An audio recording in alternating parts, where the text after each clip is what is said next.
Long before satellites mapped every corner of the Earth, before oceans were crossed by steel ships and GPS-guided routes, the world was imagined as something smaller, safer, and far more limited. History, as we are taught, insists on clear borders. The medieval world ends at the edge of Europe. The Pacific remains untouched until the modern age, and civilizations move forward in neat, predictable steps. But every so often, a question surfaces that refuses to stay buried. A question that does not fit within timelines, textbooks, or official narratives. What if that picture is incomplete? What if someone crossed the world long before they were supposed to? And what if the truth was deliberately forgotten? This story begins not with proof, but with doubt. With a whisper that echoes across oceans and centuries. A suggestion that the Knights Templar, warrior monks of medieval Europe, sworn to secrecy and bound by sacred oaths, may have reached the farthest edge of the known world. Not the Americas, not Africa, but the Pacific, perhaps even Hawaii. At first glance, the idea feels impossible. Hawaii, isolated in the vast blue emptiness of the Pacific Ocean, sits farther from major continents than almost any other place on Earth. According to mainstream history, no European laid eyes on these islands until the late 18th century, when Captain James Cook arrived in 1778. Before that, we are told, the islands were known only to Polynesian navigators, masters of the stars and seas, but entirely disconnected from medieval Europe. And yet, history has a habit of unraveling when examined too closely. The Knights Templar themselves are no strangers to mystery. Founded in the aftermath of the First Crusade, they were more than soldiers. They were bankers, diplomats, engineers, and guardians of secrets. Within 2 centuries, they amassed immense wealth, built a powerful naval fleet, and established networks stretching across Europe and the Mediterranean. They answered to no king, only to the Pope, and even then, only when it suited them. Then, almost overnight, they were destroyed. In the early hours of Friday, October 13th, 1307, King Philip IV of France ordered the arrest of every Templar he could find. The charges were shocking: heresy, blasphemy, idol worship. Confessions were extracted under torture. The order was dismantled, its leaders executed, its assets seized. But not everything was accounted for. Ships vanished. Treasures disappeared. Records were lost. Entire groups of Templars simply slipped out of history, as if they had dissolved into the sea. Official explanations claimed they fled to neighboring regions, Portugal, Scotland, perhaps Switzerland. But what if some fled much farther? What if, rather than hiding among familiar lands, they chose exile at the edge of the world? The idea sounds fantastical, and yet, when we consider the circumstances, it begins to feel plausible. The Templars possessed ships at a time when most European powers barely maintained navies. They controlled ports, understood navigation, and had access to ancient knowledge inherited from the Islamic world and possibly even earlier civilizations. They were deeply familiar with secrecy, with long-term planning, and with vanishing without a trace. And, perhaps most importantly, they had a reason to disappear completely. This documentary does not begin by claiming certainty. Instead, it begins by acknowledging discomfort, the discomfort historians feel when anomalies appear. Maps that show coastlines too accurate for their time. Symbols found in places they should not exist.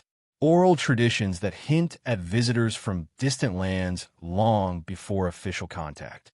Stone structures that do not quite fit their surroundings. Individually, these details are easy to dismiss. Coincidence, misinterpretation, pseudoscience. But taken together, they form a pattern, one that suggests history may be less settled than we believe. The Pacific Ocean itself becomes a character in this story, not as an empty void, but as a barrier designed to keep secrets. For centuries, it was described as vast, uncrossable, hostile, a natural wall preventing early civilizations from interacting. Yet we now know Polynesians crossed it routinely, navigating thousands of miles using stars, currents, and intuition alone. If they could do it, why couldn't others? The question becomes even more unsettling when we consider what might have been at stake. The Knights Templar were rumored to possess sacred relics, objects of immense religious and symbolic power. The Holy Grail, ancient texts, forbidden knowledge. If such items existed, the fall of the order would have placed them in extreme danger. What safer place to hide them than beyond the reach of kings, popes, and inquisitors? A place so distant it might as well have been another world. Hawaii, isolated and protected by endless ocean, fits that description almost too perfectly. Still, asking this question challenges everything we think we know about the medieval world. It suggests that global exploration did not begin with Columbus, Magellan, or Cook, but much earlier, driven not by empires, but by secretive orders operating in the shadows. It implies that history is not merely forgotten, but curated. That some stories are allowed to survive, while others are quietly erased. This is where tension begins to build, not from dramatic claims, but from possibility. Because once the question is asked, it cannot be unheard. Did the Knights Templar reach the Pacific? Did they sail beyond the maps of their time, guided by knowledge we no longer possess? Did they encounter cultures whose histories never recorded them, or whose records were later silenced? And if they did, what traces might they have left behind? Symbols in stone, stories in oral tradition, alignments that defy coincidence. Or perhaps the greatest evidence lies not in what we find, but in what is missing. This story unfolds slowly, like waves against a distant shore. Each section peels back another layer of certainty, replacing it with curiosity. The goal is not to prove, but to explore, to step outside the comfort of accepted timelines and listen to the whispers that linger at the edge of history. Because sometimes the most dangerous ideas are not the ones that are false, but the ones that are almost true. And once we begin to look beyond the horizon, history may never look the same again. To understand how the Knights Templar could even be considered capable of reaching the far edges of the world, we must first set aside the simplified image most people carry with them. Popular culture often reduces the Templars to armored knights on horseback, clashing swords beneath crusader banners in the deserts of the Holy Land. But this image, while not entirely wrong, is dangerously incomplete. The Knights Templar were not merely warriors. They were an institution, a system, and, in many ways, one of the most advanced organizations the medieval world had ever seen. The Order of the Poor Fellow Soldiers of Christ and of the Temple of Solomon was founded around 1119 CE, in the chaotic aftermath of the First Crusade. Jerusalem had fallen to Christian forces, but the roads leading to it were treacherous. Pilgrims were robbed, assaulted, and killed as they traveled through hostile territory. A small group of knights, led by Hudapayans, pledged themselves to protecting these travelers. They took vows of poverty, chastity, and obedience, living like monks while fighting like soldiers. At first, they were few in number and humble in appearance. According to legend, they were so poor that two knights often shared a single horse, an image that would later become part of their official seal. But their fortunes changed rapidly. With the endorsement of the church and the support of influential figures like Bernard of Clairvaux, the Templars were granted extraordinary privileges. They answered directly to the Pope, bypassing kings and bishops. They were exempt from taxes. They could build their own churches. They could cross borders freely, unchallenged by local authorities. In a fractured medieval world, this made them unique. What followed was an explosion of power unlike anything Europe had seen before. Within a century, the Templars had become one of the wealthiest and most influential organizations on Earth. Nobles donated land, money, and titles in exchange for spiritual favor or protection. The order established commanderies across Europe, from England and France to Spain, Italy, and the Holy Roman Empire. In the East, they built massive fortresses, engineering marvels designed not just to defend, but to dominate entire regions. But their greatest innovation had little to do with warfare. The Templars became bankers. Pilgrims traveling to the Holy Land could deposit money with a Templar preceptory in Europe and withdraw it in Jerusalem, using a system of coded letters and trust-based accounting. This was an early form of international banking, centuries ahead of its time. Kings borrowed from them. Popes relied on them. Entire economies quietly rested on Templar ledgers. With wealth came logistics. With logistics came reach. The Templars maintained roads, ports, warehouses, and fleets. They moved people, resources, and information across vast distances with a level of coordination that feels almost modern. They understood supply chains, long-term planning, and risk management. They thought in decades, not days. And crucially, they understood the sea. While often remembered for their castles and cavalry, the Templars were also a naval power. They controlled key ports in the Mediterranean and maintained fleets of ships used for transporting troops, supplies, pilgrims, and treasure. These were not crude vessels hugging coastlines, but robust ships capable of long voyages. Navigation in the medieval world was far more sophisticated than we often assume. Sailors used celestial navigation, reading the stars and sun. They understood prevailing winds and currents. Knowledge flowed between Christian Europe and the Islamic world, where astronomy, mathematics, and cartography were far more advanced than in the West. The Templars, operating at the crossroads of these cultures, absorbed this knowledge quietly. And they kept records, detailed, encrypted, and secret. Secrecy was the lifeblood of the order. Initiations were private. Rituals were closed to outsiders. Internal communications used symbols and codes. Even fellow Christians viewed them with suspicion.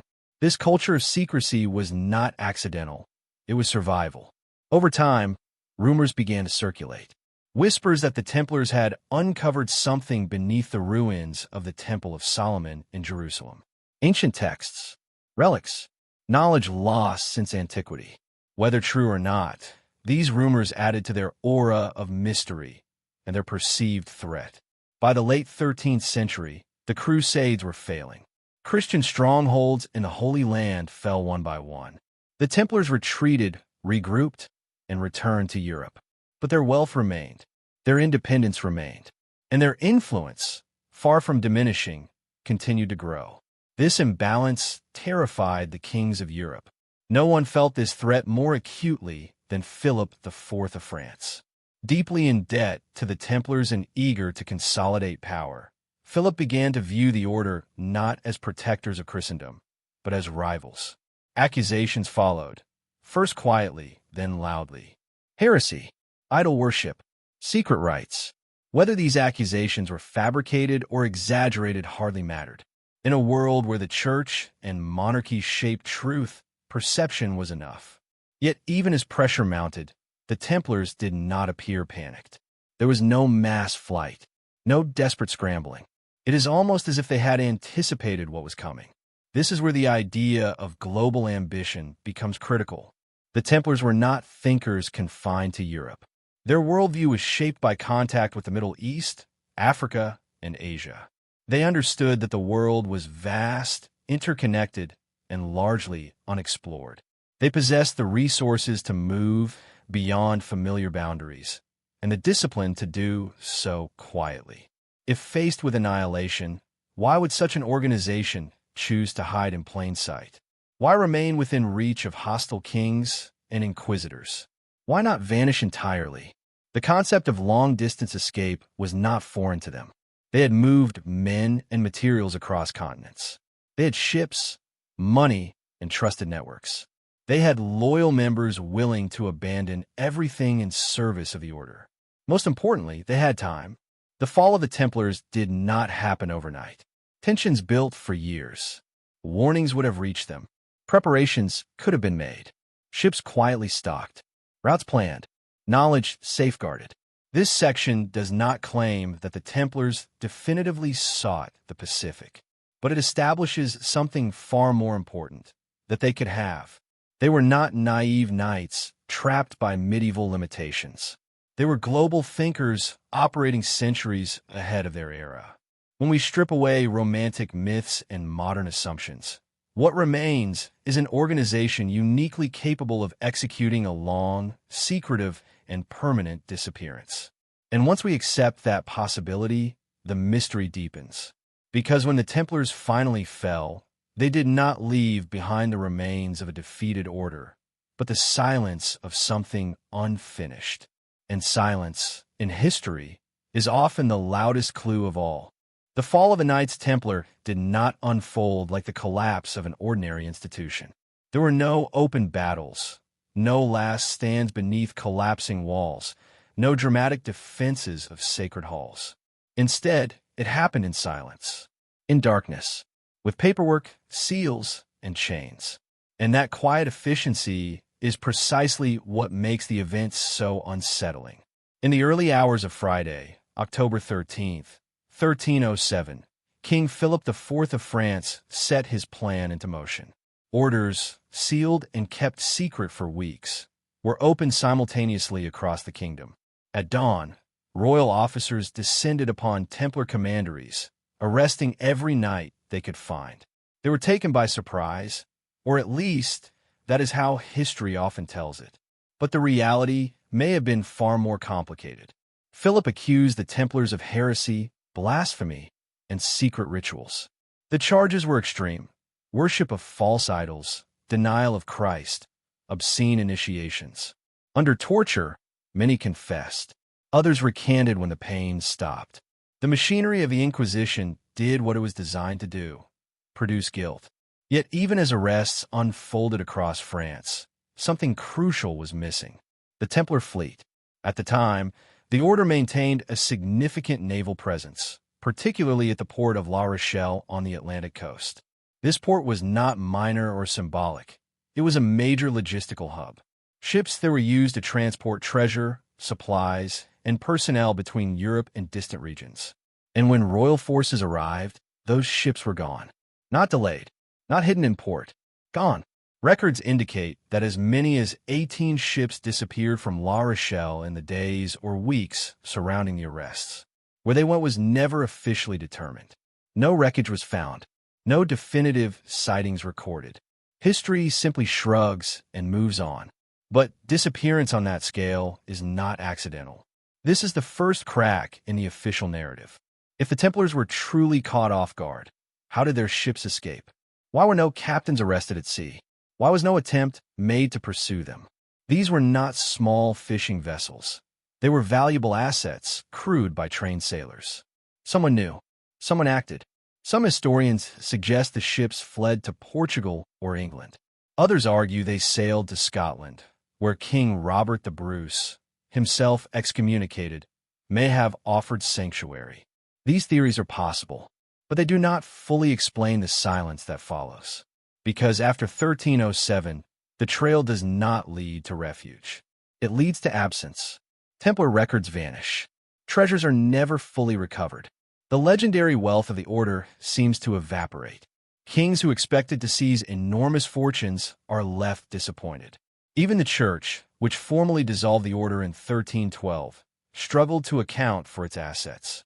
It is as if the Templars had already removed what mattered most. The timing is critical. Tensions between Philip IV and the Templars had been building for years. The king was deeply in debt to the order, and his authority was threatened by their independence. The idea that the arrests came without warning strains credibility. Information traveled fast within the Templar network. Rumors alone would have been enough to trigger contingency plans. And the Templars were masters of contingency. Their entire existence depended on preparation. They planned for sieges, supply disruptions, political shifts. They thought strategically. If anyone in medieval Europe could organize a coordinated escape under pressure, it was them. This raises a troubling possibility, that the fall of the order was not a sudden collapse, but a controlled sacrifice. Those arrested may have been expendable, local knights, administrators, visible leaders. Meanwhile, others vanished, not scattered randomly, but guided by a plan designed to preserve the essence of the order, even if its public face was destroyed. If that is true, then the disappearance of the fleet becomes not a footnote, but the central event. Ships represent mobility, escape, distance. They represent the ability to leave not just a country, but a continent. And the Atlantic, unlike the Mediterranean, offered something rare in the medieval imagination: the unknown. The ocean west of Europe was feared and misunderstood. It was associated with monsters, endless waters, and the edge of the world. But to a desperate and resourceful group seeking permanent exile, it may have represented freedom. Consider the alternative. Fleeing to neighboring kingdoms meant continued exposure. Kings communicated. The Church's reach was vast. Even in distant lands, the Templars would remain hunted. But beyond the known world, beyond maps and political influence, there, the reach of Philip IV ended. The silence that follows 1307 is eerie. There are no confirmed sightings of large groups of Templars operating openly. No organized resistance. No attempts at reclaiming power. Instead, we find legends. Stories of hidden knights. Rumors of secret brotherhoods. Echoes without substance. Silence, again. And silence can be intentional. The destruction of the order concluded with public executions. Jacques de Molay, the last Grand Master, was burned at the stake in 1314. According to legend, he cursed the king and the pope as he died, predicting their downfall within a year. Both were dead soon after. But curses aside, the executions served a symbolic purpose. They told the world the Templars were finished. And perhaps that is exactly what the remaining members wanted the world to believe. What if the public destruction of the order was the final act in a larger escape? A closing curtain designed to erase attention, allowing those who had fled to disappear completely? When we examine what remains, missing ships, missing wealth, missing people, the idea of a long-distance exodus no longer seems absurd. It seems logical. This section of the story does not yet ask where the Templars went. It only establishes that they left, deliberately, successfully, and without leaving a trail. The question now shifts from whether escape happened to how far it went. Because once an organization capable of global logistics removes itself from history, the boundaries of possibility expand dramatically. And beyond the Atlantic lies not just another shore, but the open path to the largest ocean on Earth. An ocean vast enough to hide a secret forever. When most people imagine medieval Europe, they picture a landlocked world. Muddy roads, fortified castles, and slow movement constrained by geography. The sea, in this imagination, belongs to a later age, the age of discovery, when caravels and explorers finally dared to cross open waters. But this image is misleading. Long before Columbus or Magellan, the sea was already a highway for those who understood it, and few understood it better or more quietly than the Knights Templar. The Templars were born in a world shaped by movement. Crusades were not static events. They were massive logistical operations that required transporting men, weapons, food, horses, and money across thousands of miles. Overland routes were dangerous, slow, and unreliable. The sea, despite its risks, offered speed, secrecy, and scale. As a result, maritime knowledge became essential to the order's survival. By the 12th and 13th centuries, the Templars controlled or influenced key ports across the Mediterranean. From Marseille and Genoa to Acre and Cyprus, they operated shipyards, warehouses, and fleets. These were not ad hoc arrangements. They were structured systems designed for sustained, long-distance movement. Ships were built to last, crews were trained, and routes were carefully planned. This is an important point because it challenges one of the most common objections to alternative history claims: the assumption that medieval Europeans lacked the technical ability to sail far from shore. In reality, medieval sailors regularly crossed open seas. The Vikings had reached North America centuries earlier. Arab and Chinese sailors navigated the Indian Ocean with remarkable precision. The knowledge existed, and it circulated. The Templars, positioned at the crossroads of cultures, absorbed this knowledge. Through contact with Islamic scholars, they encountered advanced astronomy, mathematics, and navigation techniques.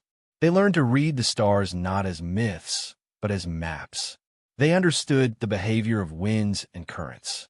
They possessed instruments, astrolabes, quadrants, and early compasses that allowed them to orient themselves far from land. More importantly, they trusted this knowledge.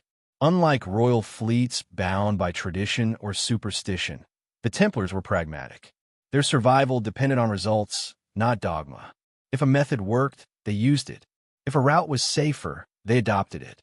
Over time, this created a culture of quiet competence, one that left little trace in public records. Secrecy again becomes central. Templar naval operations were rarely documented in detail. Unlike kings, they had no need to boast of discoveries or victories. Their power came from discretion. Ships sailed without fanfare. Cargoes were protected not by publicity, but by silence. This secrecy becomes especially relevant when considering the Atlantic. The Atlantic Ocean was not unknown to medieval sailors. Coastal trade along Western Europe was common, and fishing fleets ventured far from shore. There were legends of islands to the west: Antillia, High Brazil, the Isle of Seven Cities. While these were often dismissed as myth, they hint at something deeper: the awareness that land might exist beyond the horizon. For an organization seeking escape, the Atlantic offered an opportunity unlike any other. Unlike the Mediterranean, it was not crowded with competing powers. There were no patrols, no rival fleets, no political entanglements. Once beyond the coast, a ship could vanish entirely. The Templars understood risk, but they also understood control. A well-provisioned ship, guided by experienced sailors and navigators, could survive weeks or even months at sea. Freshwater could be stored, food preserved, storms anticipated. This was not guesswork, it was planning. And the Templars excelled at planning. Consider the mindset of an order facing extinction. They were not fleeing impulsively. They were choosing a future. That future required distance, more distance than Europe or the Mediterranean could provide. This is where the idea of transoceanic travel stops being speculative and starts becoming strategic. If the Templars believed that the known world was compromised, that kings and popes could reach them anywhere within Europe, then the only true sanctuary lay beyond known boundaries. And boundaries, in the medieval world, were defined not by oceans but by knowledge. To cross the Atlantic was to cross into uncertainty. But uncertainty could be safer than familiarity. It is also important to address the psychological barrier often projected onto medieval sailors: fear of the unknown. While superstition certainly existed, it did not paralyze those whose lives depended on travel. Sailors were practical people. They respected the sea, but they did not worship fear. If survival required venturing farther than others had gone, they went. The Templars were not bound by the same fears as common sailors. Their worldview was shaped by faith, duty, and a long-term mission. If they believed their purpose demanded exile, then exile became a sacred act. There is also the question of motive beyond survival. Some theories suggest the Templars were not merely escaping danger, but pursuing a goal, a final mission. Whether that mission involved preserving sacred knowledge, protecting relics, or founding a hidden refuge, the sea would have been the means, not the obstacle. And once a fleet entered the Atlantic, possibilities multiplied. Currents like the Canary Current and trade winds naturally guide ships southwest, toward the Americas and beyond. These forces do not require advanced technology to exploit, only observation and experience. Over time, sailors would have learned to ride them, intentionally or otherwise. From there, the path opens. The Atlantic does not end at the Americas. It connects to the vast Pacific through routes that, while long, are navigable. The idea that medieval sailors could not comprehend such distances is a modern assumption, not a historical fact. Distance is relative to motivation. This section does not claim that the Templars definitively crossed the Atlantic. It establishes something subtler and more powerful: that they were capable of it, that they had the tools, the knowledge, and the mindset required to attempt what others would not. And once we accept that, the mystery evolves. Because if the Templars were secret mariners, if the sea was not a barrier but a pathway, then the disappearance of their fleet takes on new meaning. It was not an ending. It was a departure, not just from France, not just from Europe, but from history itself. There are moments in historical research when an object appears that feels out of place, something that does not belong to its time. Medieval maps are among the most unsettling of these artifacts. Not because they are crude or symbolic, as many imagine, but because some of them are shockingly precise. Too precise. And it is within these maps that the mystery deepens, quietly challenging the idea that the medieval world was geographically ignorant. For centuries, maps were thought to be artistic representations rather than tools for navigation. Dragons marked unknown lands, oceans faded into myth, and coastlines were distorted beyond recognition. Yet beginning in the 13th century, a new type of map emerged, the portal on chart. These maps were not decorative. They were functional, technical, and accurate to a degree that still puzzles historians. Portal on charts depicted coastlines of Europe, North Africa, and the Mediterranean with remarkable precision. Distances, angles, and proportions were consistent enough to be used for real navigation. They included networks of rhumb lines, directional guides radiating across the map, suggesting a sophisticated understanding of compass-based travel. And most intriguingly, they appeared suddenly, without clear developmental predecessors. No rough drafts, no gradual improvement, just accuracy. This alone raises questions. Mapping technology typically evolves slowly, building upon earlier knowledge. But portal on charts seem to emerge fully formed, as if derived from an older, hidden source of information. Where did that information come from? Some scholars propose lost ancient maps, inherited from classical or even pre-classical civilizations. Others suggest accumulated knowledge from generations of sailors, passed down orally and then suddenly recorded. But these explanations struggle to account for certain anomalies, especially when maps begin to depict places that should not yet be known. By the late medieval period, some maps show islands far into the Atlantic, lands whose existence was officially unconfirmed. Names like Antilia appear repeatedly, often in consistent locations. These are not random fantasies. They follow patterns. They suggest familiarity, not imagination. And then there are the more controversial examples. Maps like the Pyrie Reese chart of 1513, compiled from earlier sources, depict coastlines of the Americas with uncanny accuracy. Even more puzzling, some interpretations suggest the inclusion of Antarctica without ice, implying ancient surveying techniques far beyond medieval capabilities. While such claims remain debated, they highlight a broader issue. Medieval cartography may have relied on knowledge far older and far more advanced than we acknowledge. This is where the Knights Templar quietly re-enter the story. The Templars were not map makers by trade, but they were collectors of knowledge. Their presence in the Holy Land placed them in direct contact with Islamic scholars, who preserved and expanded upon ancient Greek, Roman, Persian, and possibly even earlier cartographic traditions. Libraries in cities like Alexandria, Baghdad, and Damascus contained texts that Europe had long forgotten. The Templars, with their wealth and influence, had access to these centers of learning. They did not need to understand every detail of a map to use it. They needed only to trust its accuracy. And trust, in the Templar world, was built through experience. If the order possessed or inherited maps depicting lands beyond Europe, those maps would not have been shared publicly. Knowledge was power, and power was survival. Revealing such information would invite attention, competition, and danger. Secrecy again. The possibility that the Templars held advanced geographic knowledge reframes the question entirely. If they knew, or suspected, that land existed far to the west, then fleeing across the Atlantic was not an act of blind desperation, but a calculated move toward a known, if distant, destination. Maps are not just representations of space. They are expressions of worldview. To map a place is to acknowledge its existence. And if medieval maps acknowledged lands beyond the accepted world, then the medieval mind may have been far more expansive than we assume. Consider the nature of suppressed knowledge. Throughout history, institutions have controlled information not to enlighten, but to maintain order.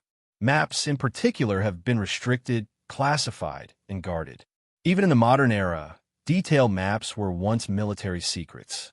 In the medieval world, where knowledge was rare and precious, this would have been even more true. The Templars, operating outside traditional hierarchies, were uniquely positioned to accumulate and protect such information. Some researchers point to subtle symbols embedded in portal-on charts, geometric patterns, coded markings, alignments that suggest more than navigation. These symbols may have served as markers for those who knew how to read them, guiding travelers along secret routes invisible to outsiders. While definitive proof remains elusive, the pattern is consistent. Maps that reveal too much, too soon. And when we look beyond Europe, the mystery intensifies. There are ancient maps from Asia and the Middle East that suggest awareness of distant oceans and lands long before European exploration. Chinese records speak of voyages across vast waters. Arab geographers described global systems of winds and currents. This knowledge did not exist in isolation. It flowed along trade routes, through translation, conversation, and shared experience.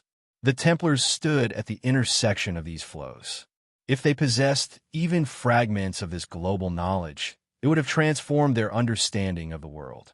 The Pacific would not have been an unimaginable void, but a continuation, a final expanse beyond familiar waters. This challenges a core assumption of mainstream history, that medieval Europeans could not conceptualize a global Earth. In reality, educated people knew the Earth was spherical. They debated its size, not its shape. The idea of circumnavigation was not absurd. It was theoretical. And theory, when paired with necessity, becomes action. Maps that should not exist do more than suggest lost voyages. They imply lost decisions, choices made by individuals or groups who understood the world differently than we do now. If the Templars used such maps, they would have done so quietly. There would be no records of grand discoveries, no names attached to distant shores. Discovery was not their goal. Survival was. And survival favors silence. This section does not claim that a single map proves a Templar voyage to the Pacific. Instead, it invites a shift in perspective.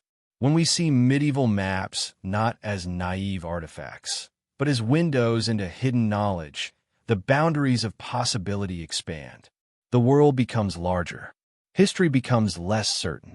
And the ocean, once again, begins to look less like an obstacle and more like a route already traced, faintly, in ink.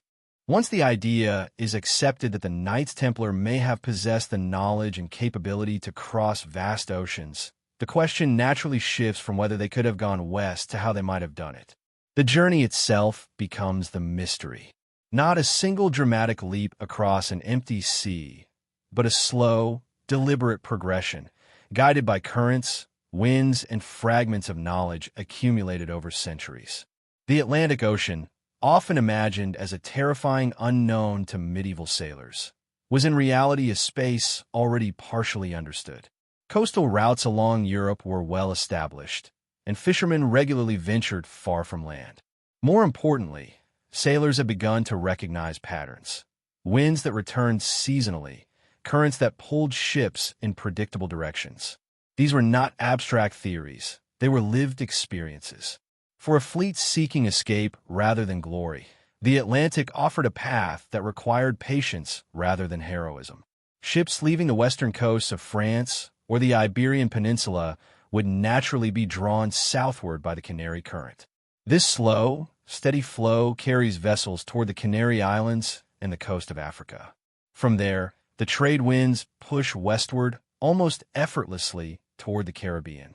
These forces operate whether sailors understand them scientifically or not.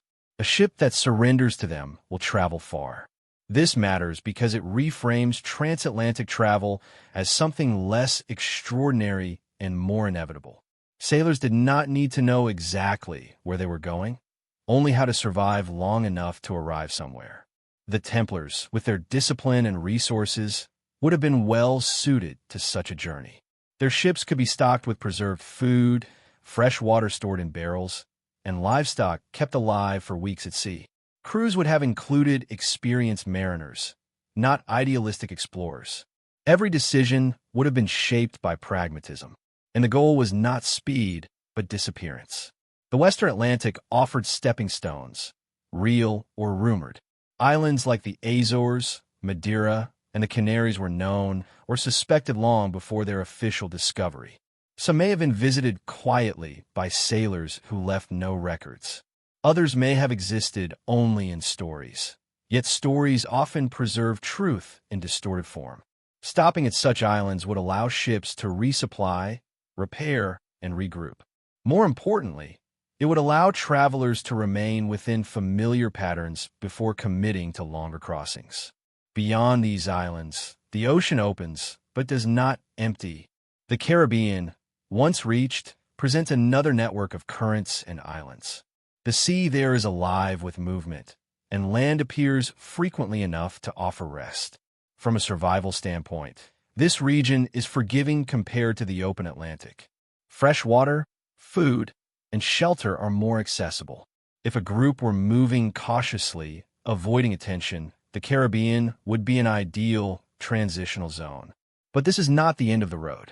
The idea of continuing west beyond the Americas may seem implausible at first.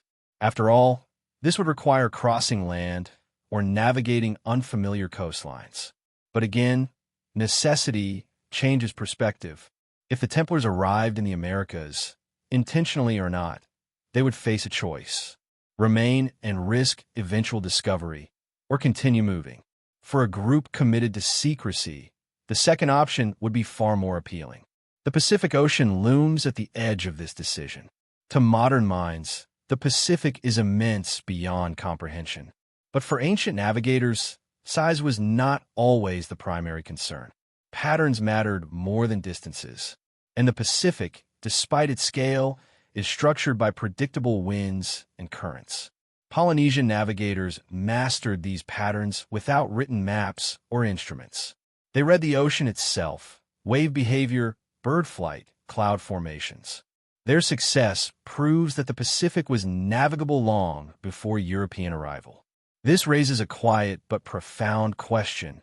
What if knowledge of these routes existed beyond Polynesia? Trade routes between Asia and the Pacific Islands existed long before European contact. Information travels with people, and people travel with ships. Knowledge does not respect cultural boundaries. It migrates. If fragments of Pacific navigation knowledge reach the Middle East or Europe through trade or translated texts, they may have been preserved quietly, understood by few, used by fewer. The Templars, once again, occupy a unique position. They were collectors of practical knowledge, not philosophers. If they learned that the world extended far beyond the Atlantic and that the ocean itself could guide them, they would not need certainty. They would need faith in preparation, in skill, and in purpose. The journey west would not have been a single voyage, but a series of decisions. Each horizon crossed would reveal another. Each landing would present a choice: stop or continue. And the farther they traveled, the safer they became. Distance was protection. The farther they moved from Europe, the less likely they were to be pursued, recognized, or remembered. Names lose meaning across oceans. Symbols fade. Authority dissolves. By the time a group reached the Pacific coast, whether in Central or South America, the world they left behind would already be transforming. Kings would rise and fall. Records would be altered or destroyed. The Templars, officially dissolved, would become ghosts. Crossing into the Pacific would complete that transformation. From there, the ocean itself becomes a shield. Islands scattered across thousands of miles offer refuge without visibility. Navigation becomes an art practiced only by those who commit fully to it. The Pacific does not reward hesitation, but it protects those who understand it. This is where Hawaii enters the realm of possibility, not as a planned destination marked on a map, but as a sanctuary discovered through persistence. Hawaii's isolation is its defining feature. It lies far from continental coasts, surrounded by open ocean in every direction. For those seeking to disappear completely, there are few places more effective. A group arriving there, whether intentionally or by chance, would find a land rich in resources, stable climate, and relative safety. Over time, they could integrate, adapt, or simply fade into the background of local history. This section does not claim that the Templars followed this exact route. It does something more important. It removes the illusion of impossibility. The road west was not a single leap into madness. It was a long road, shaped by natural forces, human decisions, and the quiet logic of survival. And once that road is imagined, the edge of the world begins to look less like an end and more like a beginning. For most of modern history, the Pacific Ocean has been treated as a final boundary, a vast, isolating expanse that separated civilizations until the age of empires and global navigation. It is described as the greatest natural barrier on Earth, a body of water so immense that meaningful contact across it was considered impossible without advanced technology. This assumption has shaped how history is written, taught, and defended. And yet, this very assumption may be one of the greatest illusions ever constructed. The Pacific was not always meant to stay closed. The idea of the Pacific as an uncrossable void did not emerge from ancient experience, but from modern projection. It reflects what later societies believed earlier ones were capable of, rather than what they actually did. When we look beyond European-centered narratives, the image begins to fracture. Long before Europeans recorded their first Pacific voyages, the ocean was already alive with movement. Polynesian navigators crossed thousands of miles of open water in double-hulled canoes, guided by stars, waves, birds, and memory. They settled islands scattered across a third of the planet: Hawaii, Easter Island, New Zealand, without metal tools, compasses, or written maps. Their achievements remain among the most remarkable navigational feats in human history.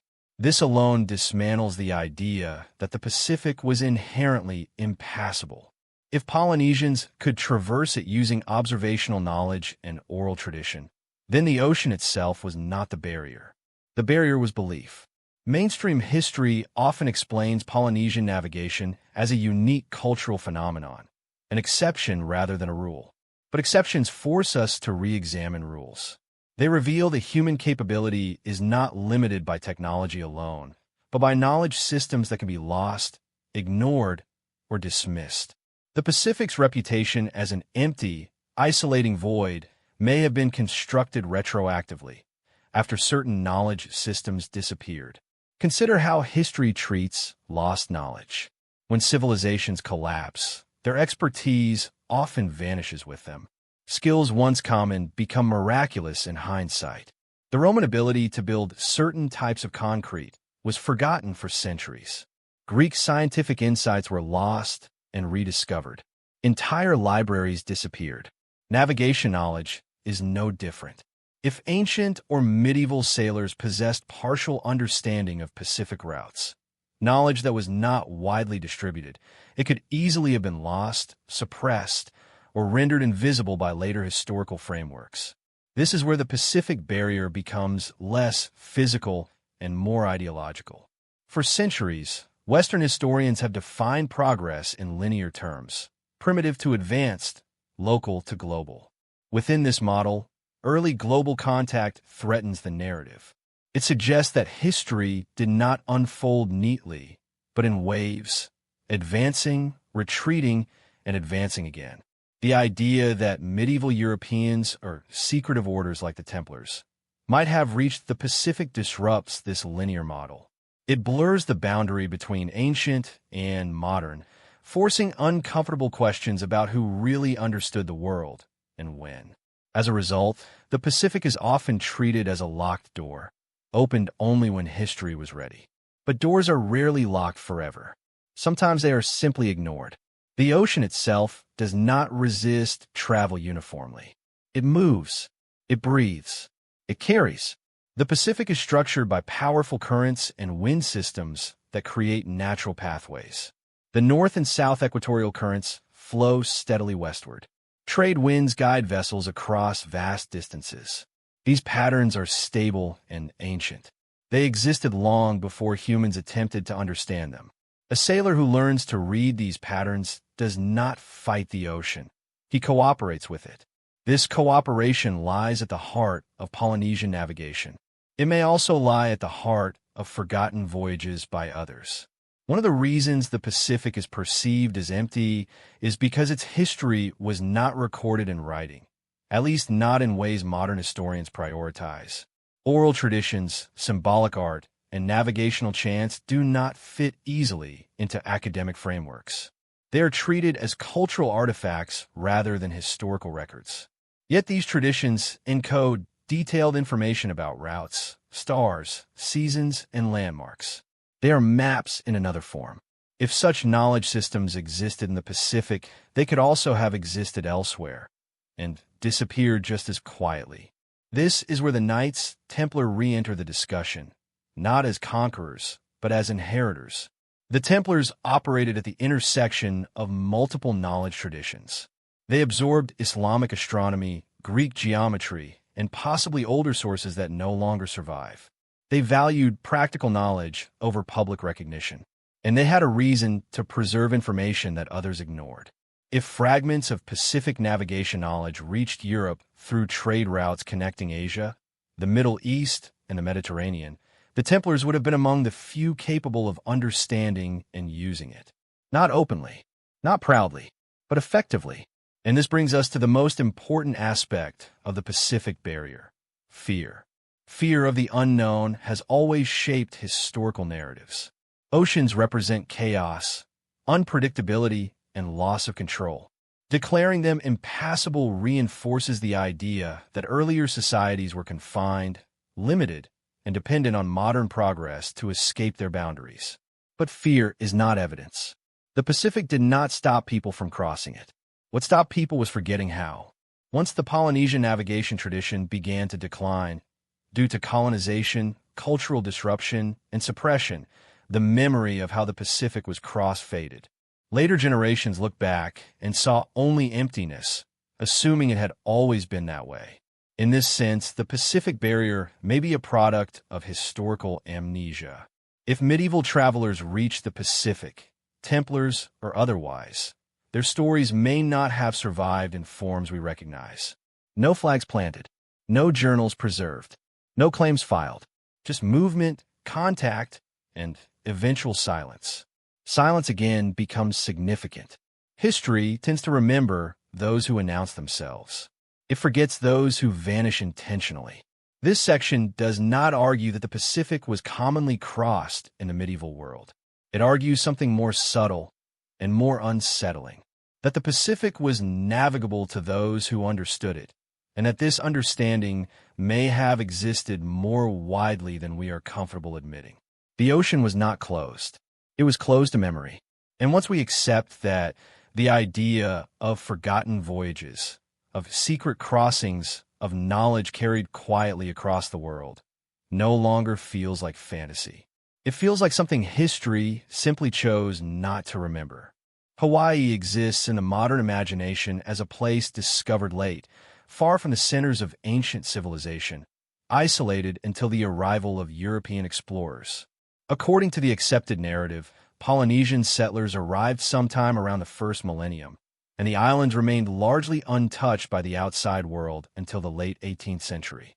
This story is clean, orderly, and reassuring. But when examined closely, it begins to show cracks. Hawaii, like many places deemed isolated, holds anomalies, details that do not fit neatly into established timelines. The first of these anomalies lies in the island's oral traditions.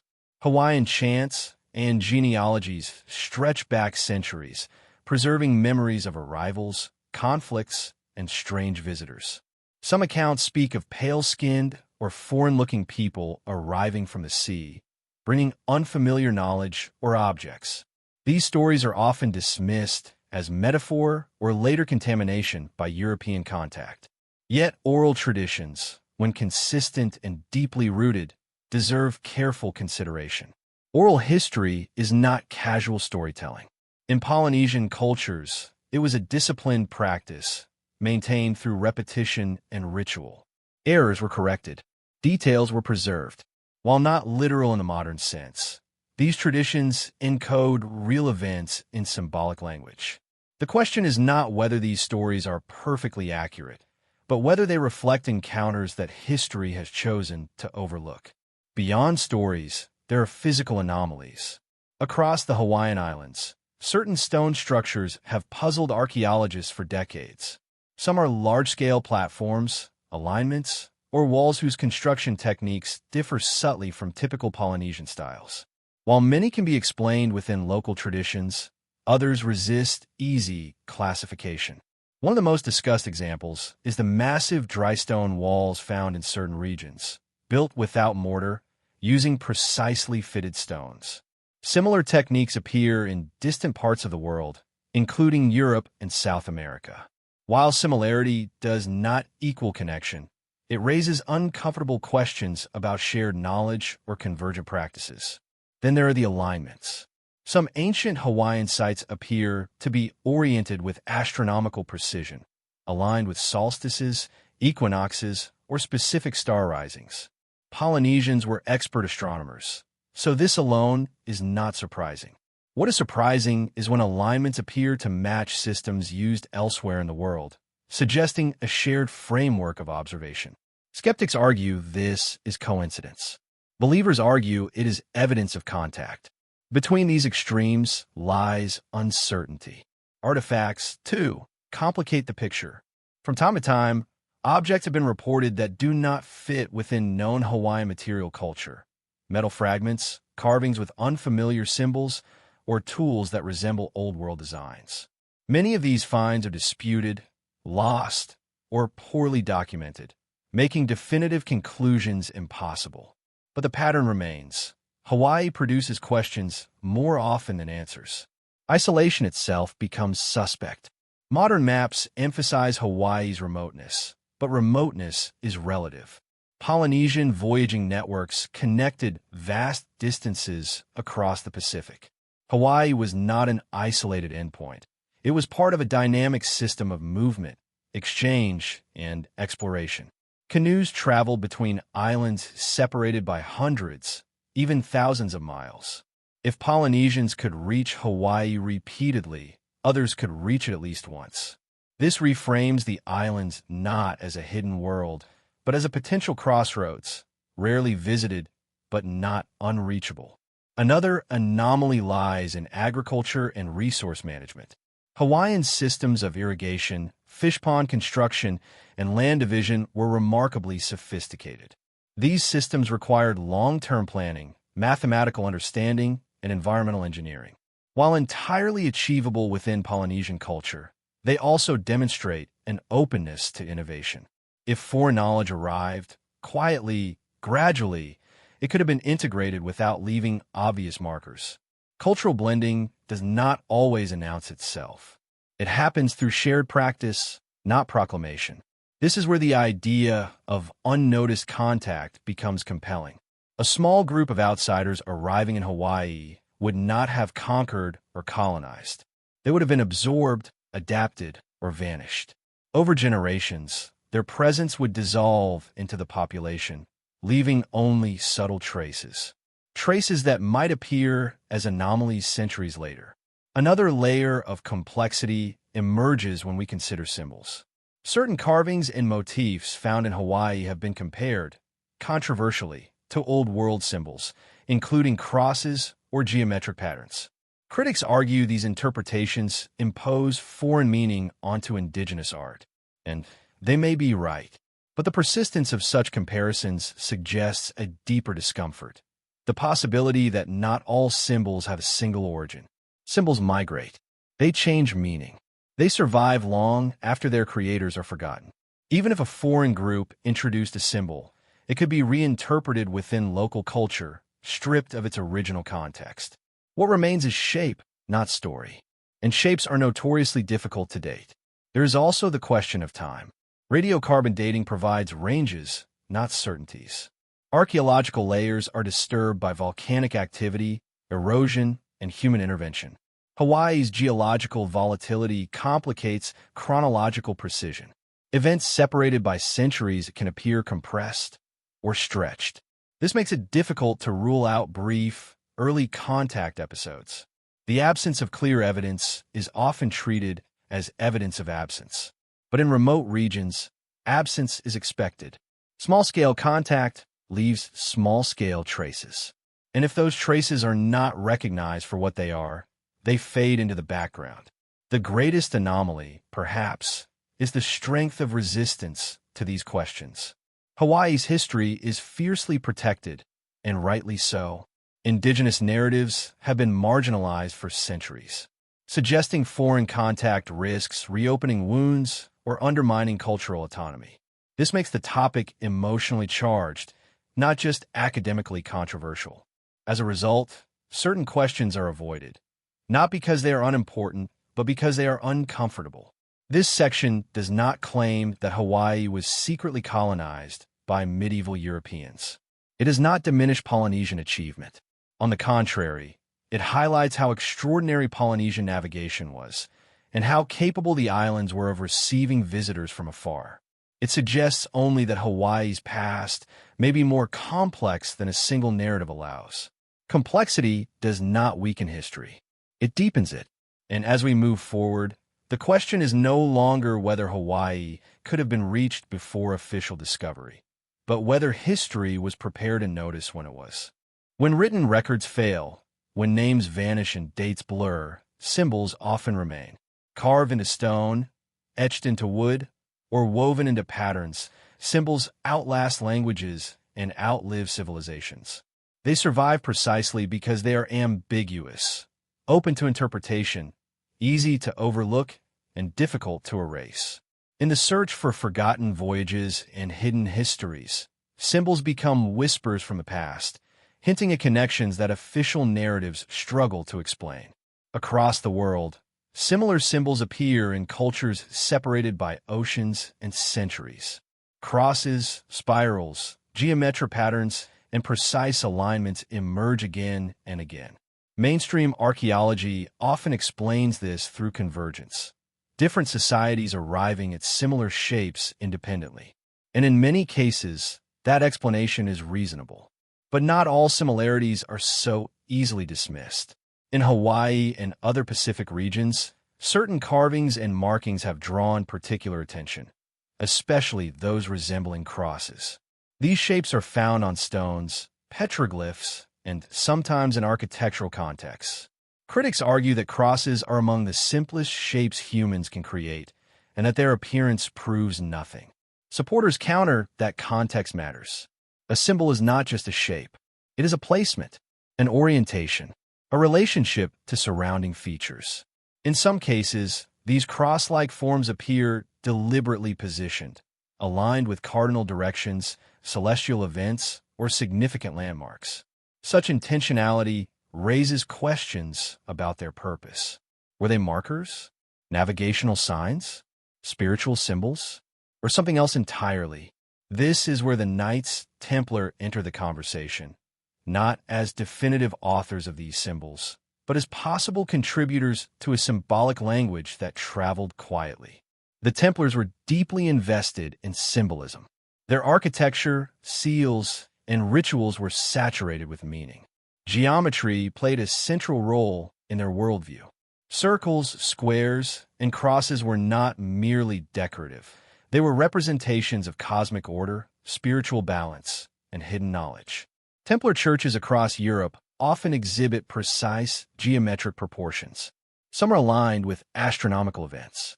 Others encode numerical patterns believed to reflect sacred principles. This was not accidental.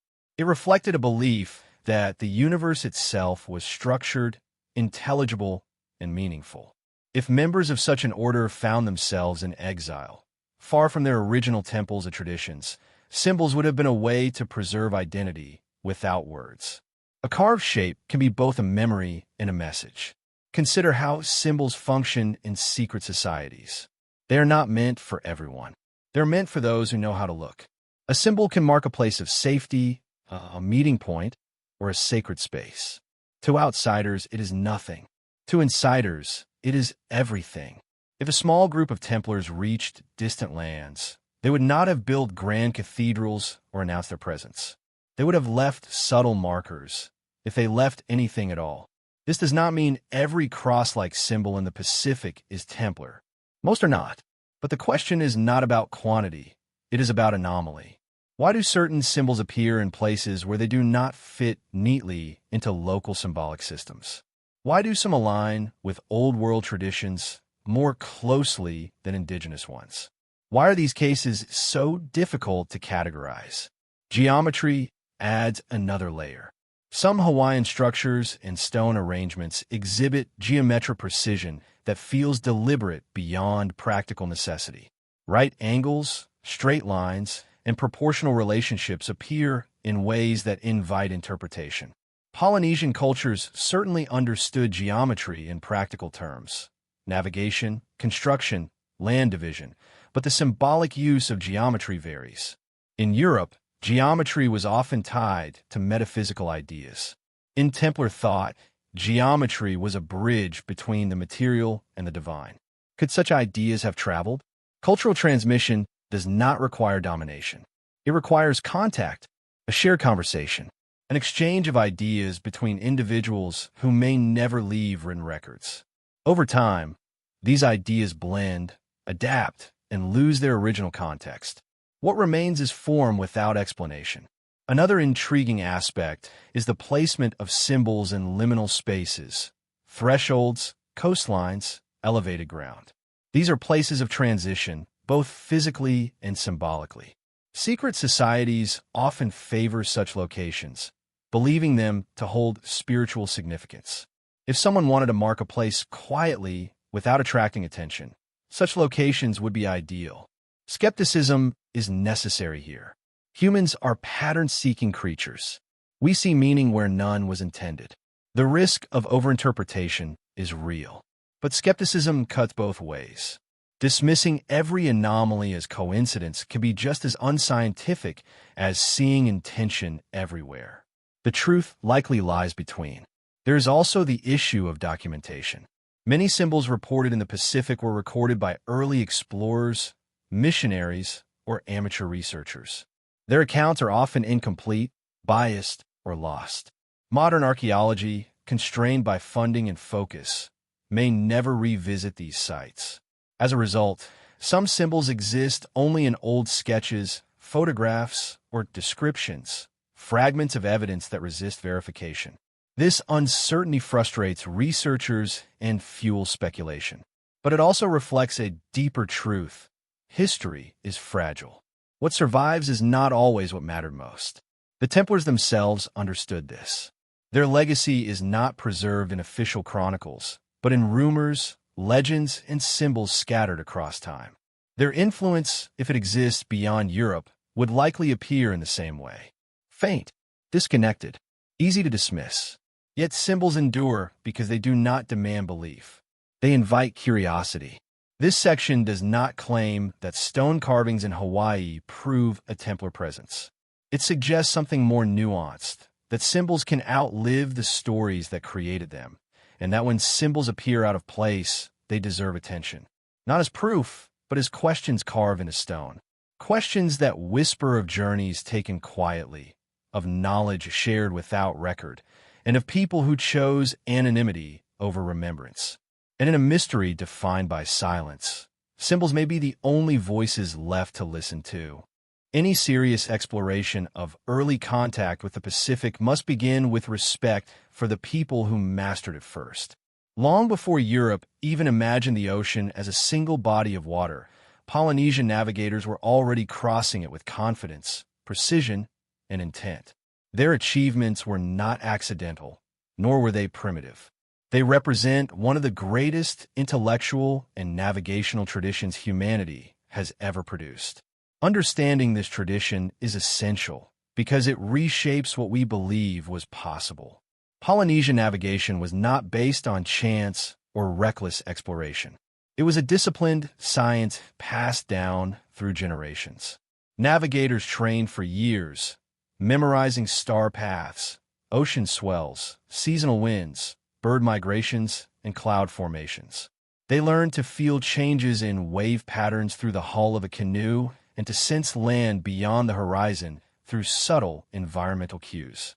This knowledge was encoded in chants, stories, and rituals, not because Polynesians lacked writing, but because oral systems were more adaptable, resilient, and precise within their cultural context. Memory was not casual, it was sacred. Through this system, Polynesians settled nearly every habitable island in the Central and Eastern Pacific. They did so deliberately, returning home and sharing routes. These were not one-way journeys. They were part of an active network. Hawaii, in this context, was not a lost outpost. It was a node. For centuries, voyaging canoes traveled between Hawaii, Tahiti, and other island groups. This movement did not end abruptly. It declined over time due to social change, environmental shifts, and later disruption by European colonization. But for a long period, the Pacific was open to those who knew how to read it. This fact alone dismantles one of the strongest objections to pre-modern trans-Pacific contact, the assumption that the ocean was simply too vast to cross. It was crossed, repeatedly. Once this is acknowledged, the question shifts from, could anyone reach Hawaii, to who might have encountered Polynesian navigators along the way? Contact does not require fleets or empires. It can happen through chance encounters at sea, through shared islands, or through the gradual blending of knowledge systems. Even brief contact can have lasting effects. Polynesian navigators did not travel blindly. They understood the ocean as a living system, one that connected distant lands rather than separating them. This worldview contrasts sharply with later European perceptions, which framed the ocean as an obstacle to be conquered. But the two worldviews are not incompatible. A European sailor trained in celestial navigation could learn from Polynesian techniques, and vice versa. Both relied on observation, pattern recognition, and experience. The difference lay in emphasis, not ability. If a group of medieval sailors, Templars or otherwise, entered the Pacific, they would have encountered a navigation culture far more advanced than anything they had known. Survival would depend not on imposing their own methods, but on adapting. And adaptation leaves traces. Knowledge exchange does not always produce written records. It produces hybrid practices, subtle changes in technique, shared terminology. Over time, these blends become invisible, absorbed into local tradition. This raises an intriguing possibility that Polynesian navigators may have encountered outsiders whose presence was never formally recorded, not because it was insignificant, but because it was integrated. Polynesian oral traditions occasionally speak of visitors from afar, strangers who arrive by sea, sometimes described as different in appearance or behavior. These accounts are often interpreted as symbolic or mythological. But myth does not mean fiction. It means meaning conveyed through story. In many cultures, extraordinary encounters are preserved in metaphor rather than detail. From the Polynesian perspective, a small group of foreign sailors would not necessarily be remembered as Europeans, Templars, or Christians. They would be remembered as people, arrivals, teachers, allies, or anomalies. Their origins would matter less than their impact. This perspective challenges the European-centered demand for documentation. It suggests that contact could occur without leaving the kinds of records modern historians expect. There is also the question of intentionality. Polynesian voyaging was not aimless exploration. It was strategic settlement. Navigators sought specific destinations, guided by environmental signs and ancestral knowledge. If they encountered others at sea, those encounters would be evaluated pragmatically. Were they dangerous? Useful? Worth remembering? A peaceful exchange of knowledge might leave fewer dramatic traces than conflict, but it could shape practices quietly. Some researchers have pointed to similarities between Polynesian and Old World concepts. Ideas of sacred geometry, directional symbolism, or cosmological order. These similarities are often dismissed as universal human tendencies, and many likely are, but universality does not exclude contact. It is also worth noting that Polynesian societies were not isolated from Asia.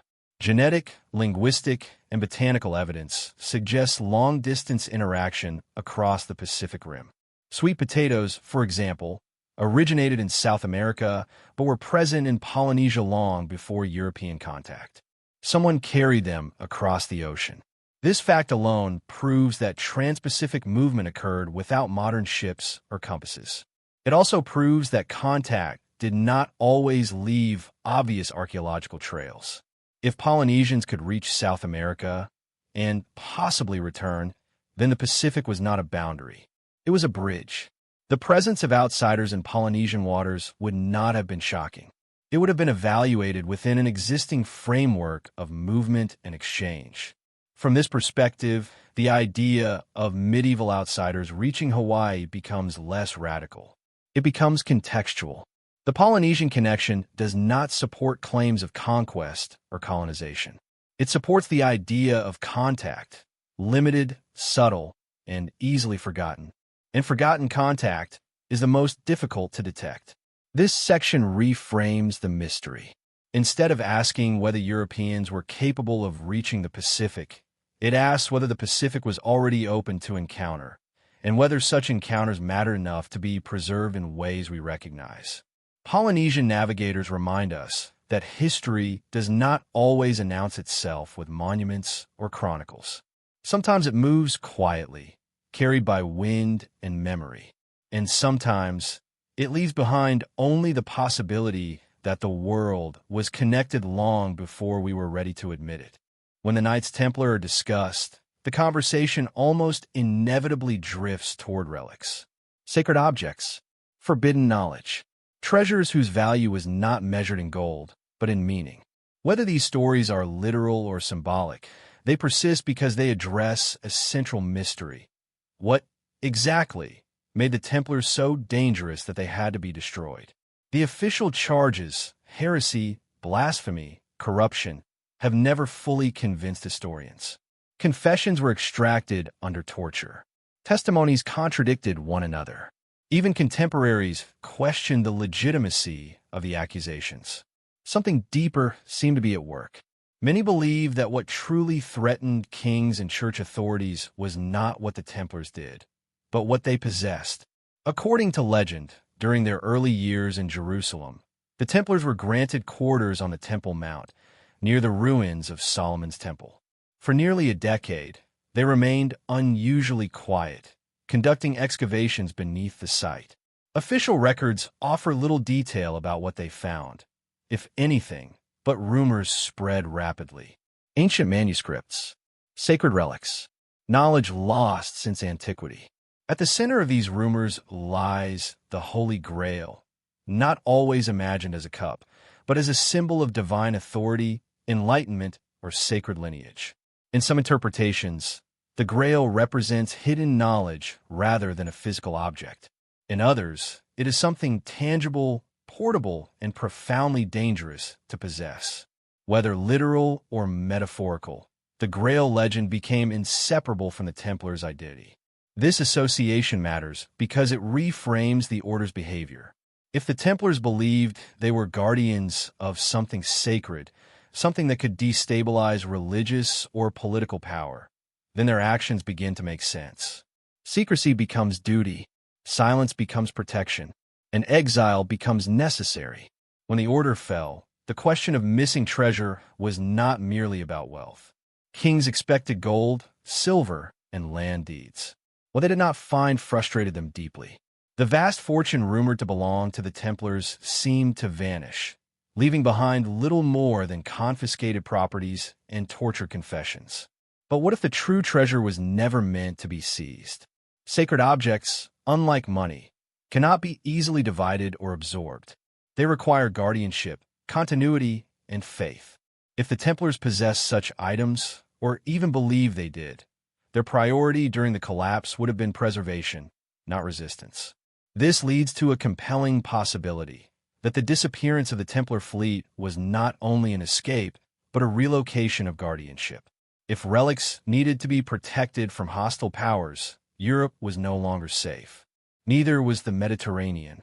Even distant kingdoms remained within the reach of the Church. The safest place to hide something sacred would not be a fortress. It would be oblivion. The idea of transporting relics across the ocean sounds dramatic, even implausible.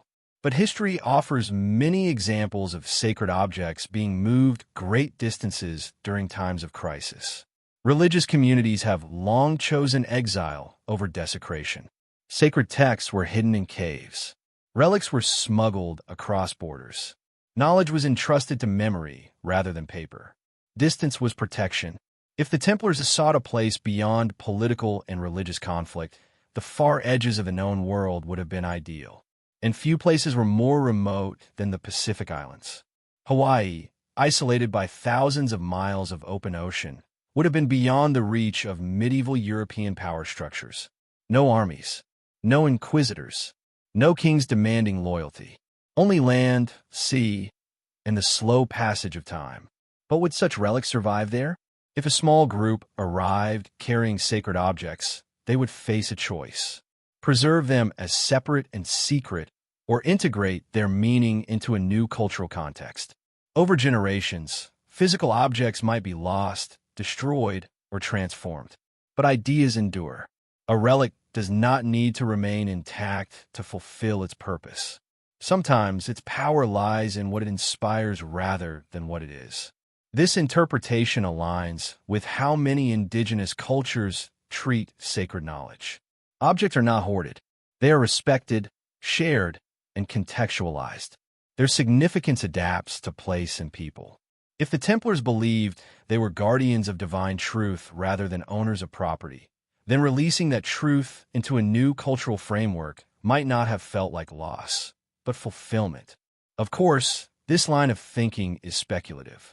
There is no direct evidence of Grail relics in Hawaii. No chalice hidden in a cave. No European manuscript preserved in volcanic stone. And perhaps that absence is the point. Sacred exile is not meant to leave proof. The legends surrounding the Grail emphasize secrecy, testing, and worthiness. It is revealed only to those prepared to understand it. If the Templars internalized this belief, they would have avoided leaving behind obvious traces. The Grail, in this sense, becomes less an object and more a journey. A journey of protection, withdrawal, and transformation. Modern researchers often dismiss Grail theories as romantic fantasy, and many versions of the story undoubtedly are. But legends do not survive for centuries without tapping into something meaningful. They encode fears, hopes, and unresolved questions. The persistence of the Grail myth suggests a collective intuition that something important was lost or hidden. If that hiding involved exile, then the idea of a transoceanic journey becomes symbolically powerful. The Grail crossing the sea represents the withdrawal of sacred authority from a corrupt world. Whether or not a physical relic ever reached the Pacific, the symbolism is striking. It also reframes the Templars not as defeated victims, but as deliberate actors choosing disappearance over compromise, choosing distance over confrontation, choosing mystery over martyrdom. This section does not assert that the Holy Grail rests in Hawaii. It explores a deeper idea, that the Templars' greatest secret may not have been what they carried, but what they chose to abandon. Europe lost something when the order fell. Perhaps that loss was intentional. And perhaps at the edge of the world, far from crowns and crosses, the essence of that secret was allowed to dissolve into legend, where it could no longer be controlled. In that sense, the Grail was never meant to be found. It was meant to be carried away. Every historical mystery eventually runs into the same wall, not of stone, but of silence. Not the dramatic silence of conspiracy thrillers, but the quiet, institutional silence of archives, footnotes, and academic consensus. It is here, in what is not said, that some of the most revealing clues are found. If the idea of forgotten voyages, suppressed knowledge, or secret migrations feels difficult to prove, it is not always because evidence does not exist. Often, it is because the systems designed to preserve history were never meant to accommodate such possibilities. History is not simply discovered. It is curated. Archives reflect power. They preserve what institutions deem important, legitimate, or useful. What falls outside those boundaries, especially ideas that threaten established timelines or authorities, tends to be ignored, minimized, or framed as fringe speculation. This does not require a grand conspiracy. It requires structure. Modern historical scholarship is built on specialization. Researchers focus narrowly on defined periods, regions, and disciplines. A medieval European historian rarely studies Polynesian navigation. A Pacific archaeologist may not engage deeply with Crusader history. As a result, interdisciplinary questions fall into the gaps between fields. And the mystery we are exploring lives precisely in those gaps. To suggest that medieval Europeans reached the Pacific is to challenge multiple academic domains at once. It touches maritime history, cartography, archaeology, anthropology, religious studies, and indigenous history. No single discipline owns the question, and questions without ownership often go unanswered. There is also the issue of professional risk. Academic careers are built on credibility. Publishing controversial ideas, especially those associated with alternative history, can be damaging. Researchers who step too far outside accepted frameworks risk being dismissed, ridiculed, or excluded from funding and collaboration. This creates a powerful incentive to avoid certain topics entirely. Even when anomalies appear, unexplained artifacts, strange maps, ambiguous symbols, they are often treated cautiously, framed as curiosities rather than pursued as clues. It is safer to attribute them to coincidence, error, or misinterpretation than to suggest a revision of historical understanding. Over time, this caution becomes habit. Silence, then, is not imposed from above. It emerges organically from systems that reward stability over disruption. There is also a deeper psychological resistance at play. Historical narratives provide a sense of order. They tell us where we come from, how progress unfolds, and why the world looks the way it does. The idea that history might be nonlinear, that advanced knowledge could appear, vanish, and reappear, creates discomfort. It undermines the comforting belief that we are always moving forward. The Knights Templar occupy a particularly sensitive space within this framework. They represent a moment when power, faith, knowledge, and secrecy converged. Their sudden destruction raises uncomfortable questions about authority, control, and truth. Adding global exploration to their story only amplifies the discomfort. If the Templars were capable of transoceanic travel, then the Age of Discovery becomes less about discovery and more about rediscovery. It suggests that some knowledge was lost or deliberately hidden before being reclaimed under different names. This reframing threatens national myths, heroic narratives, and the idea of inevitable progress. It also complicates colonial history. If contact occurred earlier and more subtly, then the narrative of first encounters becomes less clear. Indigenous histories gain new layers. European arrival loses its singularity. These complexities demand nuance, and nuance is harder to teach, publish, and defend. As a result, silence becomes the default. There's also the problem of evidence standards. Modern history relies heavily on written documentation. Oral traditions, symbolic artifacts, and anomalous structures are often considered secondary or unreliable. Yet many cultures preserve their histories orally for millennia with remarkable accuracy. When such traditions conflict with written records, the written record almost always wins. This hierarchy of evidence privileges certain cultures over others. It also reinforces existing narratives because written records tend to survive where power was centralized.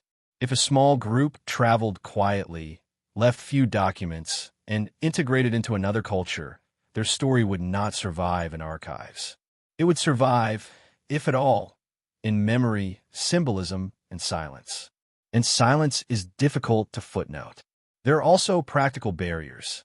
Archaeological research in remote regions is expensive, time-consuming, and politically sensitive. Excavations require permits, funding, and local support. Projects that challenge accepted narratives are less likely to receive backing. Even when research is conducted, findings may be inconclusive or ambiguous, hardly the stuff of academic revolutions. Ambiguity does not sell certainty. This creates a feedback loop. Lack of definitive evidence discourages research, and lack of research ensures evidence remains elusive. The topic becomes self-silencing. Popular culture, meanwhile, fills the gap. Alternative history documentaries, novels, and online discussions explore questions academia avoids. While this keeps curiosity alive, it also reinforces skepticism among scholars, who associate the topic with speculation rather than rigor. The divide widens. Yet history has a long record of revising itself. Ideas once dismissed as fringe later become accepted. Troy was once considered mythical. Viking presence in North America was doubted until archaeological evidence emerged. The sophistication of ancient civilizations has been repeatedly underestimated. Silence does not mean falsehood. It often means not yet. This section does not accuse historians of deception. It highlights how systems shape what is studied, taught, and remembered. Silence, in this context, is not malicious, it is structural. But structural silence has consequences. It narrows our understanding of the past. It limits imagination. It discourages questions that do not fit neatly into existing boxes. The mystery of forgotten voyages persists not because it lacks intrigue, but because it lacks a home. And until questions like this are allowed to exist between disciplines, until curiosity is permitted to cross boundaries as freely as the sailors we imagine, silence will continue to dominate the archives. History will remain incomplete, not because the truth is hidden too well, but because we have not yet learned how to listen where history stops speaking. In the absence of official acknowledgement, mysteries do not disappear. They migrate. They resurface in the margins, among independent researchers, amateur historians, divers, cartographers, and scholars willing to risk credibility for curiosity. It is here, far from university departments and peer-reviewed journals, that the question of forgotten voyages continues to breathe. Modern technology has not erased mystery. In many ways, it has multiplied it. Satellite imagery, underwater scanning, and digital archives have given individuals access to tools once reserved for governments and institutions. Patterns hidden beneath forests, coastlines, and oceans are now visible from space. Old maps can be compared instantly across continents. Ancient texts can be translated, shared, and debated in real time.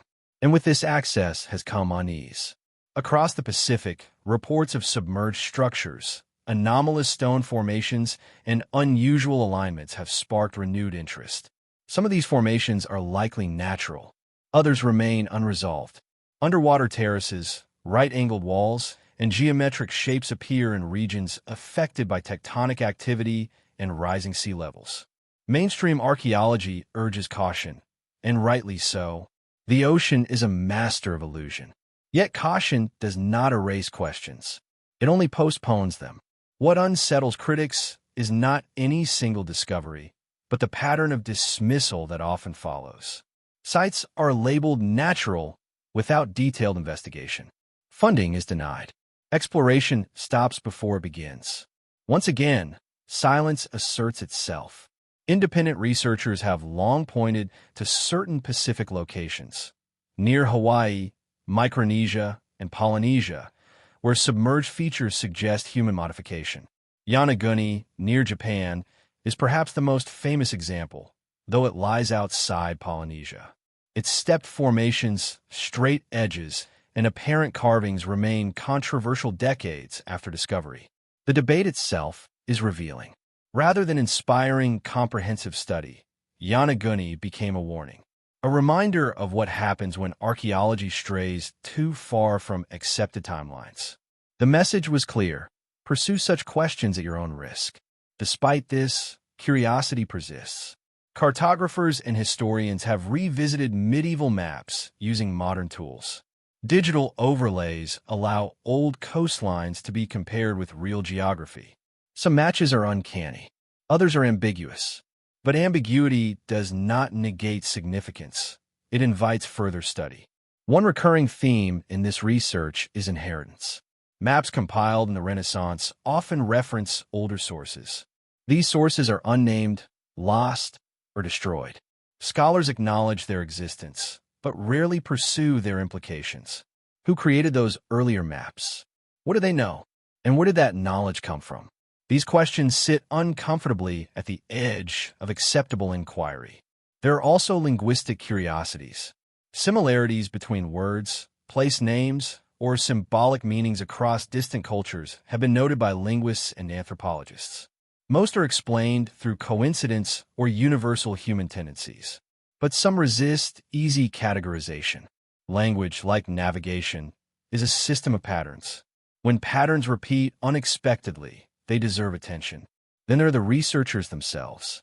Some are trained academics who publish cautiously, choosing their words carefully. Others are outsiders, engineers, sailors, pilots, approaching history from experiential perspectives. A sailor understands currents differently than a historian. A diver sees structures others cannot.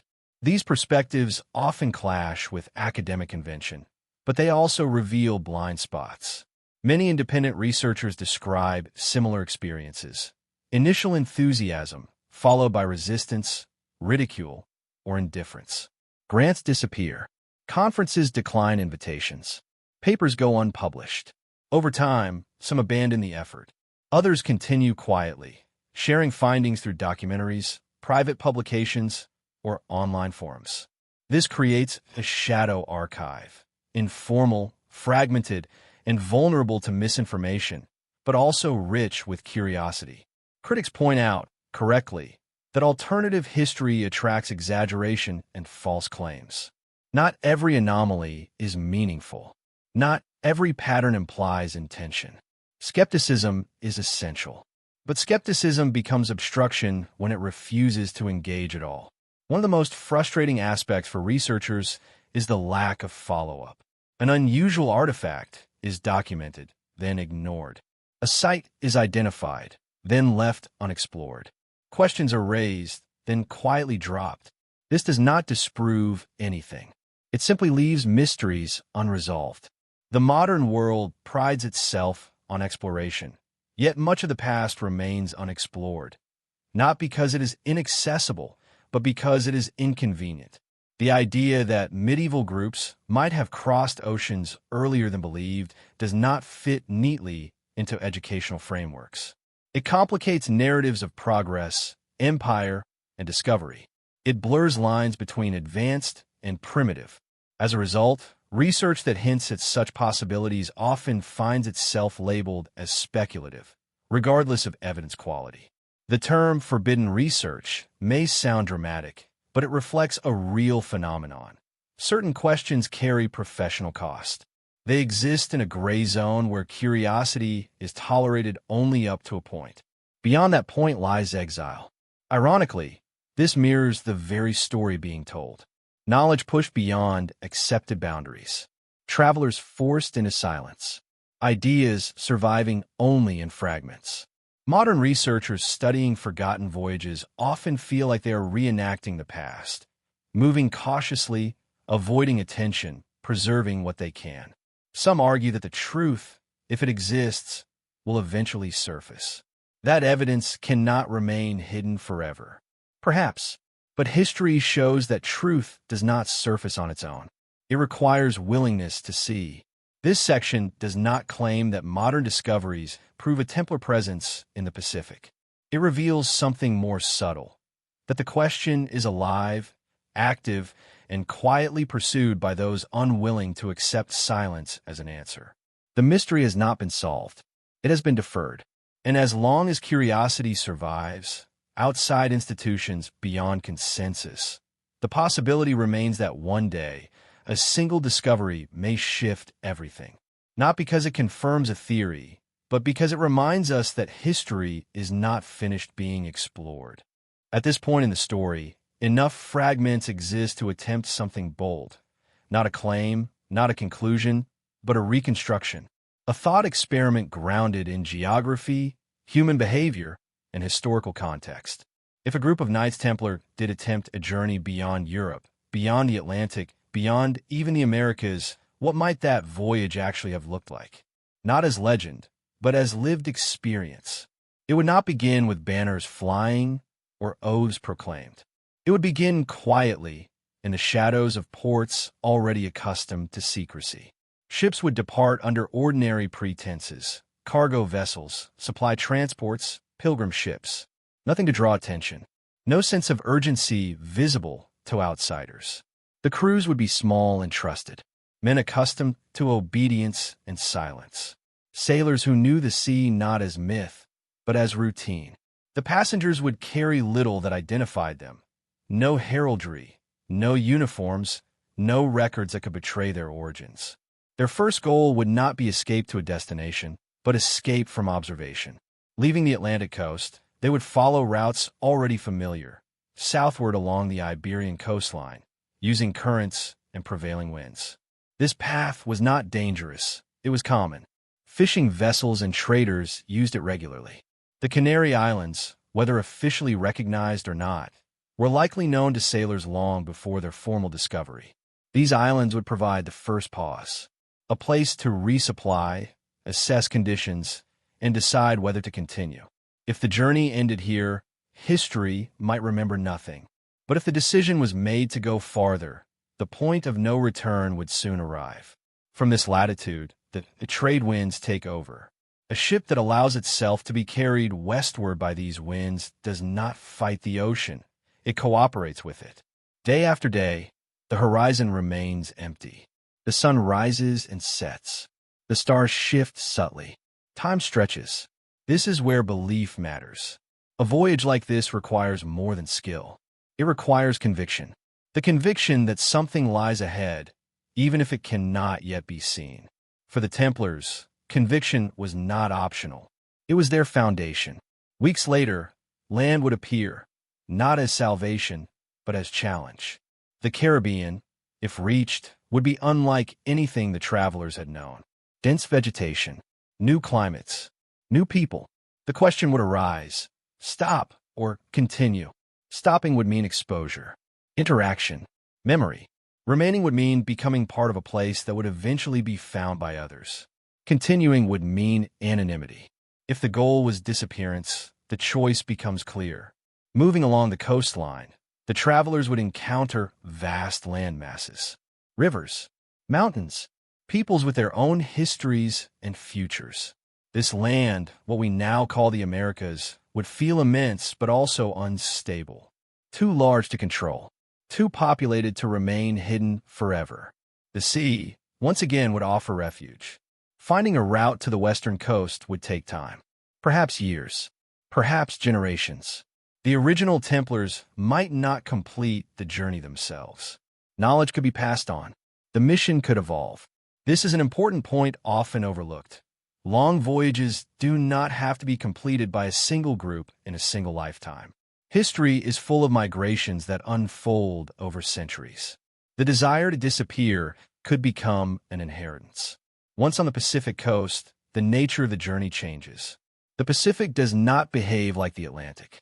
Its rhythms are broader, its distances greater, but its patterns are stable. Winds move predictably. Currents guide travelers westward. Island chains, while sparse, exist. At this stage, survival would depend on learning. The travelers would encounter Polynesian navigators, directly or indirectly. They would observe techniques unlike anything taught in Europe. Navigation by swell direction, by bird behavior, by color shifts in the sea. These methods would seem almost mystical to outsiders, but they were precise and practical. If contact occurred, it would not be recorded in treaties or journals. It would be absorbed, techniques learned, words exchanged, trust built cautiously. From here, the voyage becomes less European and more human. A canoe and a ship are not opposites.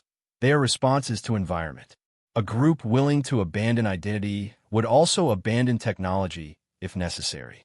They would adapt. Island by island, the Pacific opens. This is not rapid movement. It is patient travel, waiting for seasons, reading the sky, learning when not to sail. Eventually, Hawaii emerges, not as a goal marked on a map, but as a discovery shaped by wind and chance. Hawaii does not announce itself. It rises slowly from the sea. Clouds gather above it.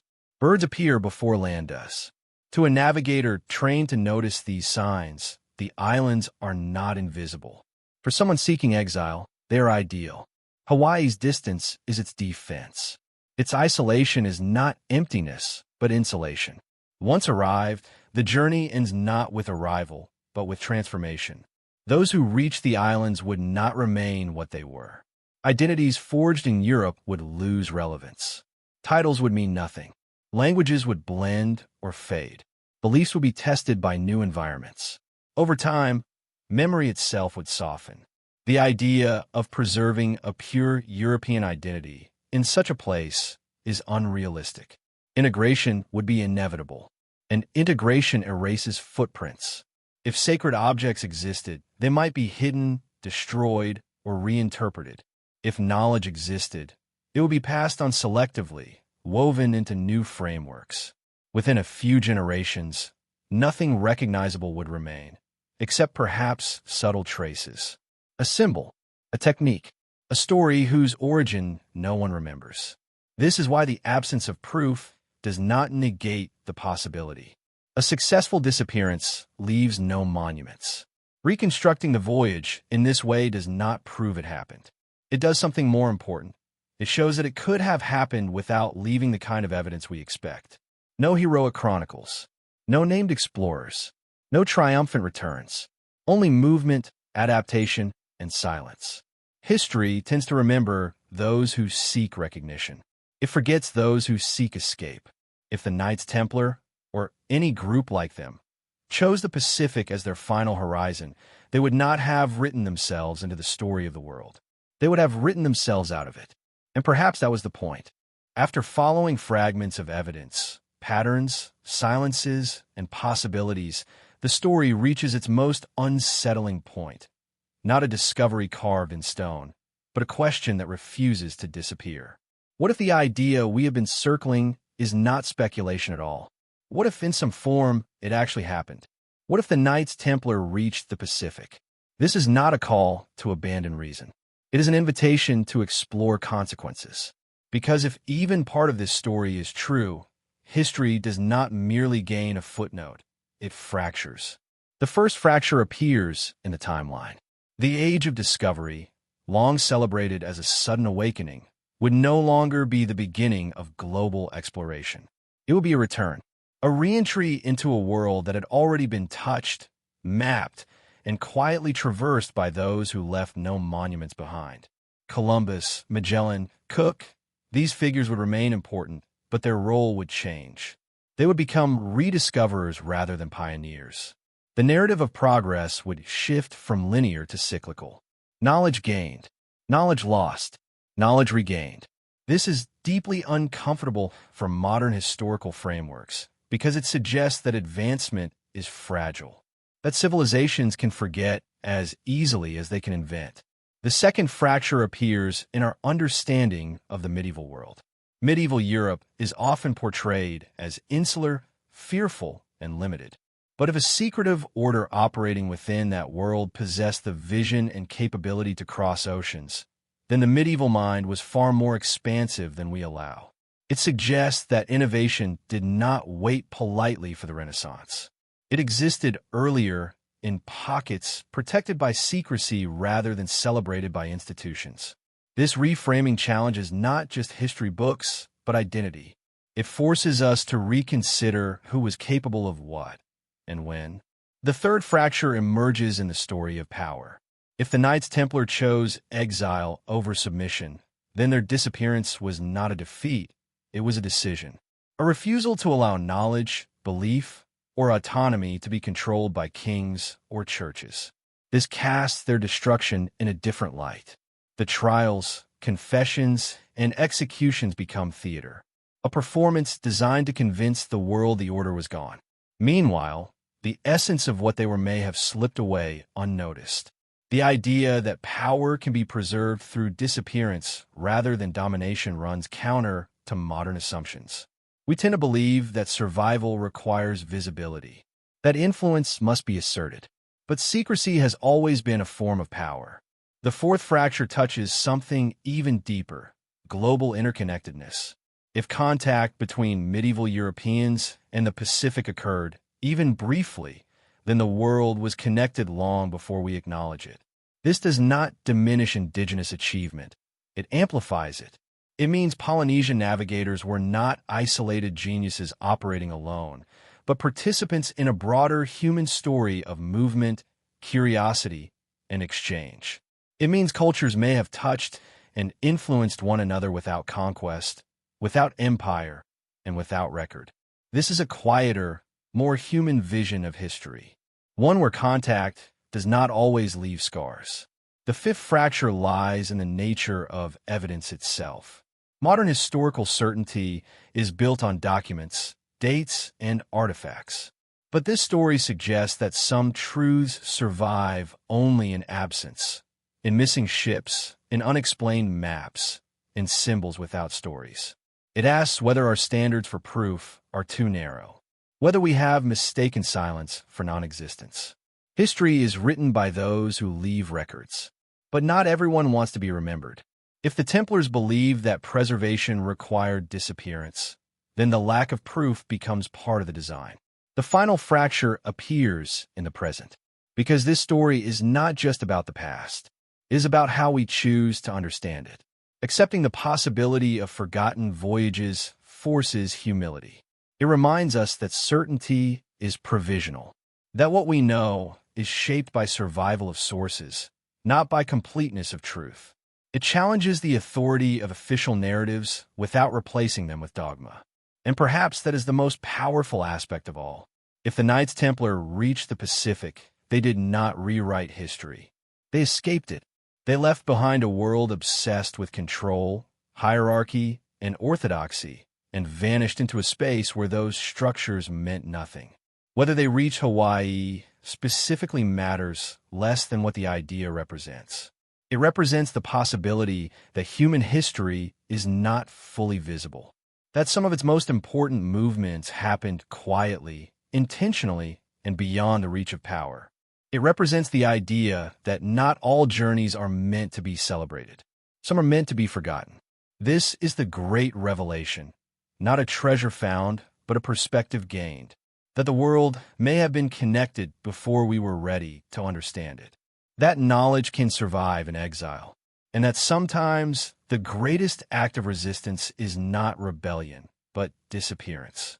At the very end of this journey, when speculation quiets and certainty fades, something softer remains.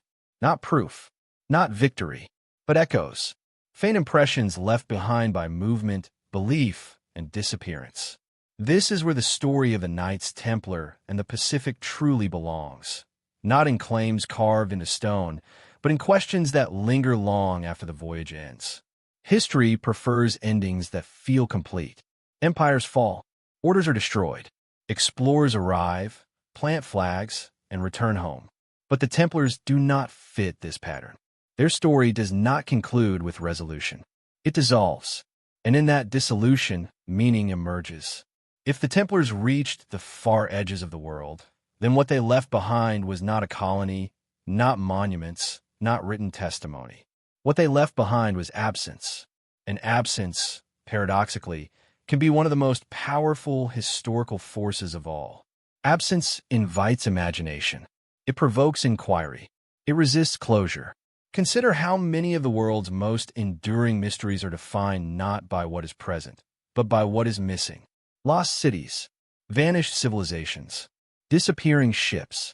These mysteries endure because they deny us the comfort of explanation. They force us to sit with uncertainty. The Templars may have understood this better than anyone. Throughout their existence, they balanced visibility with secrecy. They were powerful, yet elusive, rich, yet bound by vows of poverty, revered and feared in equal measure. Their destruction did not erase this paradox. It completed it. If they vanished into the wider world, then their final act was not survival alone, but transformation. To disappear completely is to surrender identity. Titles, ranks, symbols of authority, all become irrelevant. What remains are ideas, values, and memory. And memory changes when it is carried across generations and cultures. If remnants of the Templars integrated into distant societies, their influence would not appear as foreign domination. It would appear as subtle shifts, a story told differently, a symbol reused, a method adapted. Over time, even these traces would lose their origin. This is how echoes work. They do not repeat words. They repeat impressions. Hawaii, and the Pacific more broadly, may hold such impressions, not as evidence waiting to be proven, but as spaces shaped by layers of human movement we have not fully mapped. Places where isolation protected complexity rather than erasing it.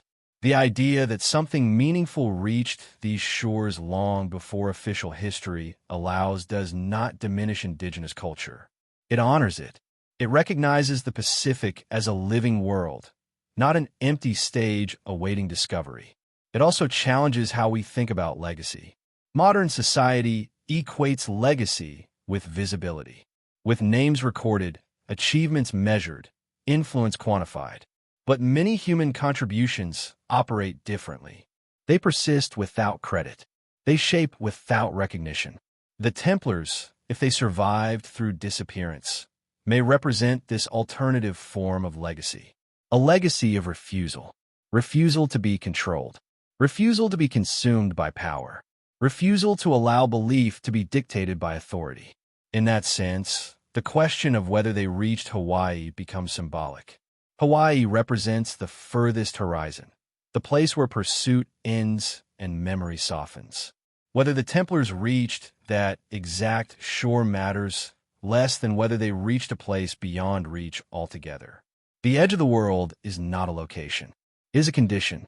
It is the point where history loses its grip. And perhaps that is what the Templars left behind.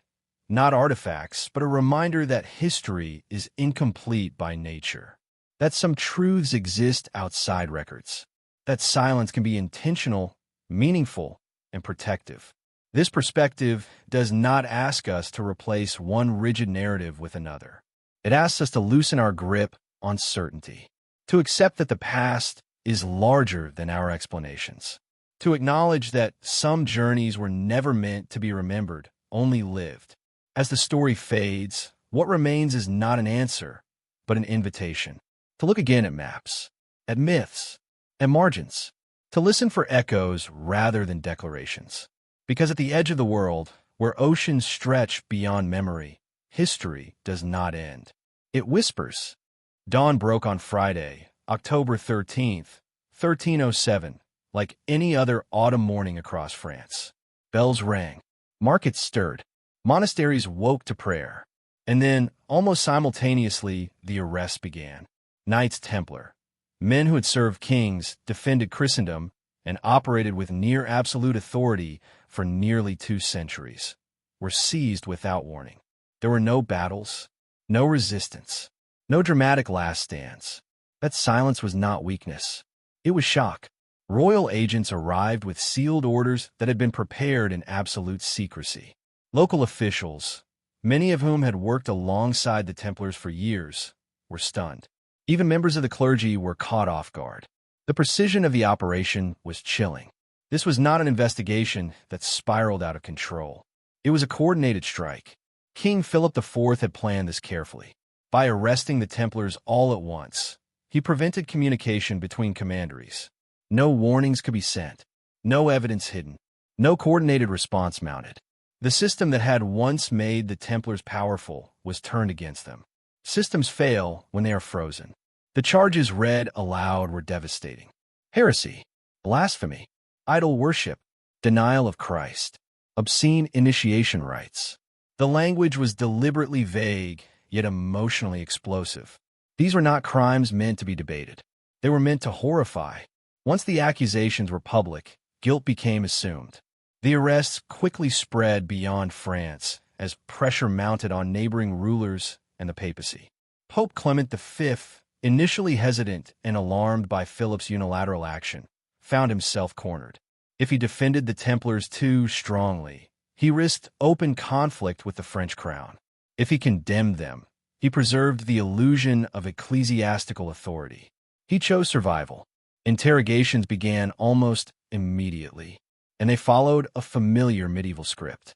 Templars were isolated, deprived of sleep, threatened, tortured.